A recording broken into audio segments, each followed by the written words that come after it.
ইডেনে পাঞ্জাবের বিরুদ্ধে শেষ রঞ্জি ম্যাচ খেলছেন ঋদ্ধিমান সাহা। এরপর ক্রিকেট থেকে অবসর নেবে বাংলা এবং ভারতের অন্যতম সেরা উইকেট রক্ষক। তার আগে ঋদ্ধিমানকে সংবর্ধনা দিল সিএবি। ঋদ্ধিমানকে বাংলা দলের সই করা জার্সি, পুষ্পস্তবক এবং শাল উপহার দিল সিএবি।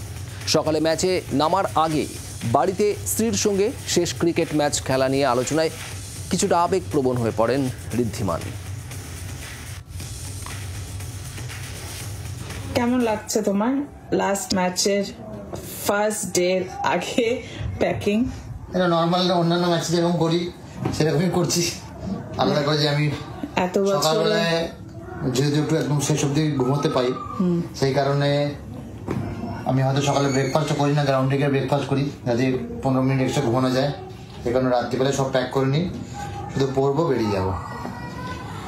এত বছরের প্র্যাকটিস একটা, হ্যাঁ এবার 4 দিন পর আর সকালে উঠে সেটা করতে হবে না। অ্যাজ আ প্লেয়ার হয়তো অ্যাজ আ প্লেয়ার করতে হবে না, আর আমারও চাপ থাকবে না রান কত করলে, কিভাবে আউট হলে, কটা ক্যাচ ধরলে। আমার মনে হয় না সেটা করা উচিত ছিল, কিন্তু যখন এক একজনের নেচার এক এক ধরনের, তা আলটিমেটলি সেটাই বলবো যে 4 দিন এনজয় করো। তাহলে সেটাই মাঠে আসবে তো? হ্যাঁ, মাঠে অবশ্যই যাব। হ্যাঁ, এই ম্যাচে যা হবে হবে, আমি মাঠে যাবই, কারণ আর চাপ নেব না। যখন এবার কি ব্যাপার ছিল, মানে পারফরম্যান্স কি 19-20 তোমার জন্য কি হতো? সচিনের ওয়াইফও এরকম খেলা দেখতো না, কিন্তু আমি আর উনি একসাথে ফিরেছি, এরকমও মনে আছে আমার। আমি কি প্র্যাকটিস করেছি বা ধরো আমি কি প্রিপেয়ার হয়েছি তার উপর ডিপেন্ড করবে আমার পারফরম্যান্স। না, আমি শুধু ব্যাটিংটা দেখতাম না তার। হ্যাঁ সেটাই বলছি। হ্যাঁ, ব্যাটিং কিপিং যাই হোক, আলটিমেটলি কারো হাতে সেটা নেই। ভালো নিউরোসার্জন কি ভালো অর্থোপেডিক হতে পারে? কে?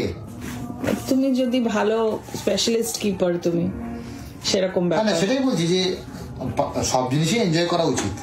সবসময় রেজাল্ট আশা পাওয়া যায় মনের মতন না, সে তো না। এভরি ম্যাচে তো অমিতাভের এভরি ম্যাচ, অমিতাভের এভরি ফিল্ম হিট করেনি, সেটা না। তো সেই বলছি, সব জিনিসই আপস এন্ড ডাউনস থাকে, কারো আপস বেশি, কারো ডাউনস বেশি, কিন্তু তাও সবাই। কত বছর কাটালে? কত বছর? এই রঞ্জি ট্রফি স্টার্ট করেছি কত থেকে? 2007। আর এমনি রেড বল ক্রিকেট, ডিউস বলের ক্রিকেট স্টার্ট করেছি 1997। আর বাদ বাকি স্টার্টস আমার মনে নেই। ক্রিকেট খুলে দেখতে লাগবে বা ক্রিকেট আর্কাইভ খুলে দেখতে হবে। তাহলে good luck for your last match. Thank you. Have a wonderful career ahead. Thank you so much. কি ক্যারিয়ার সেটা যেমন বলে তো করা পসিবল না, কিন্তু আমার ফার্স্ট ডোমেস্টিক মানে রঞ্জি ট্রফি স্টার্ট হয়েছিল 100 দিয়ে।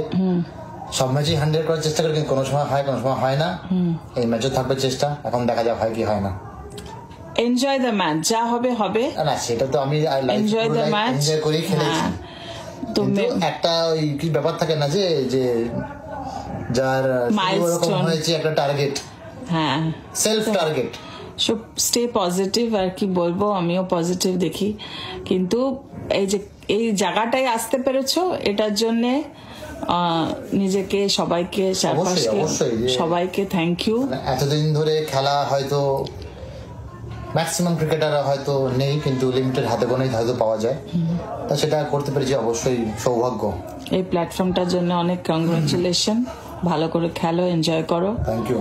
আর সামনের ক্যারিয়ারের জন্য, নেক্সট স্টেপের জন্য আরো কংগ্রাচুলেশন। Thank you. আর এটা বাঁচিয়ে রাখো ইমোশনালটা, এখন ইমোশনাল হয়েও না, আরো 4 দিন বাকি আছে, তারপরে তুমি ধরে রাখতে পারো কিনা। বাংলার আওয়াজ, বাঙালির আবেগ, জি 24 ঘন্টা।